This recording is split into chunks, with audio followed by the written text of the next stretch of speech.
Antes do TikTok, do celular dobrável e do coach com blazer slim fit falando mentalidade de sucesso, existia um lugar mágico chamado Brasil dos anos 50. Era um país onde o futuro ainda usava camisa social por dentro da calça. Engraxava os sapatos no domingo e sonhava em ter uma geladeira que não dependesse do padeiro. Sim, meu amigo. Havia um tempo em que o leite era entregue na porta. As crianças brincavam com tampinha de garrafa e todo mundo conhecia o nome, o signo e os pecados do vizinho da esquina. Essa é a história de uma época em que o Brasil tinha cheiro de café coado no pano, som de rádio AM e gosto de esperança em tablete de guaraná. De capítulo 1. O Brasil ainda era preto e branco, e não só na TV. O ano era 1950. O Brasil era meio São Paulo, meio interior, meio Copacabana e inteiramente romântico. Os homens usavam chapéu. As mulheres penteavam o cabelo como se fossem encontrar com a rainha da Inglaterra, mesmo que fosse só para comprar pão. E os carros? Poucos. Barulhentos, cheios de charme.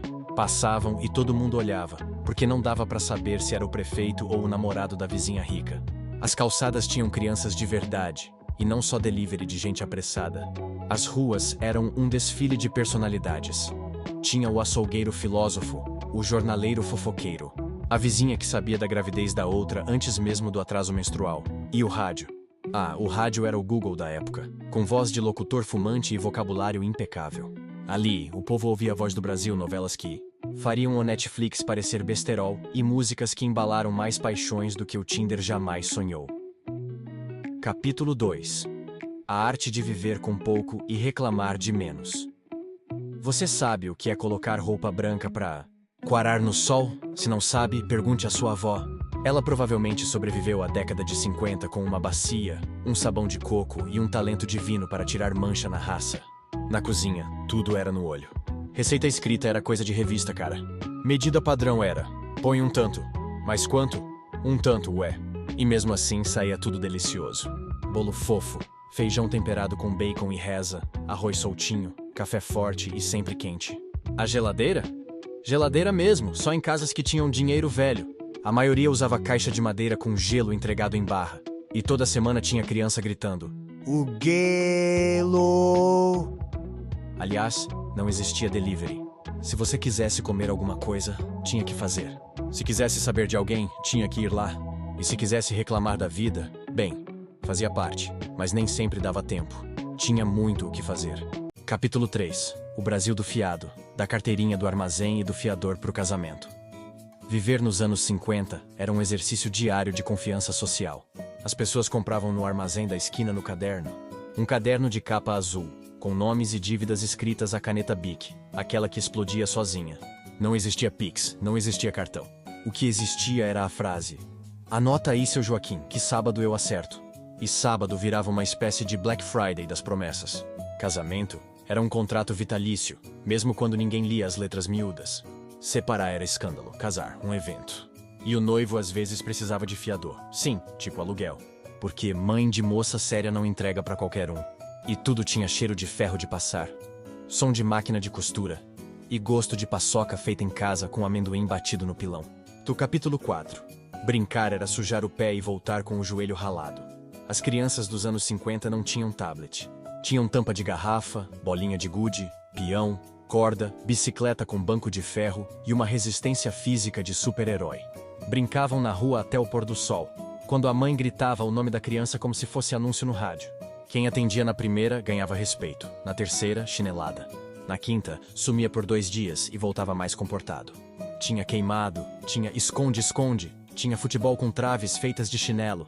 E o gol só valia se todo mundo concordasse, ou pelo menos, o mais forte da turma. Não havia brinquedo importado, mas tinha imaginação de sobra. E isso, convenhamos, ainda não inventaram para vender. Capítulo 5.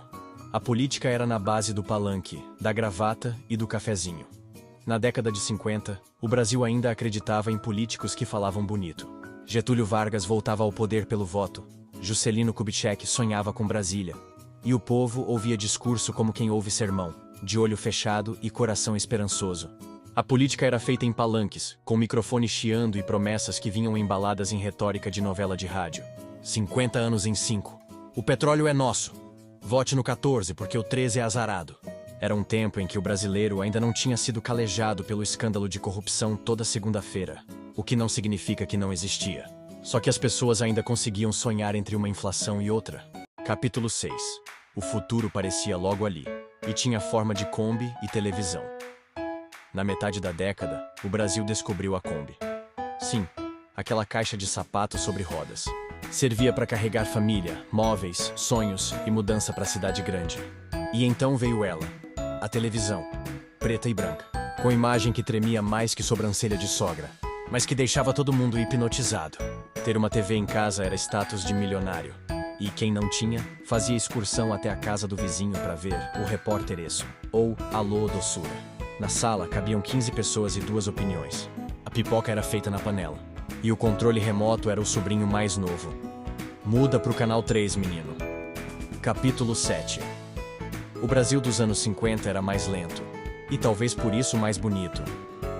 Sim, havia problemas.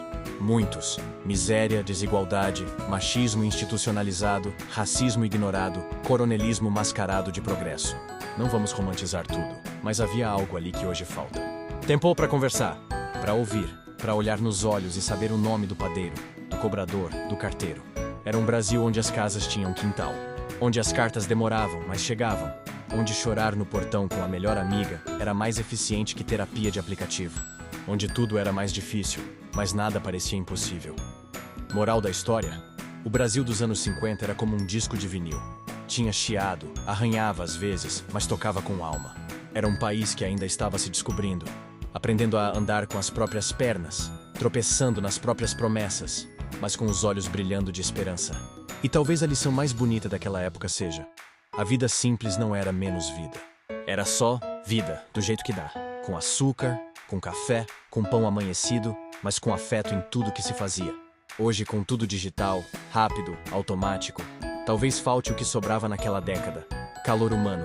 Porque no Brasil dos anos 50 o futuro ainda era um sonho, mas o presente era vivido com gosto. Se gostou desse vídeo, me segue, curte e compartilha. Até a próxima história.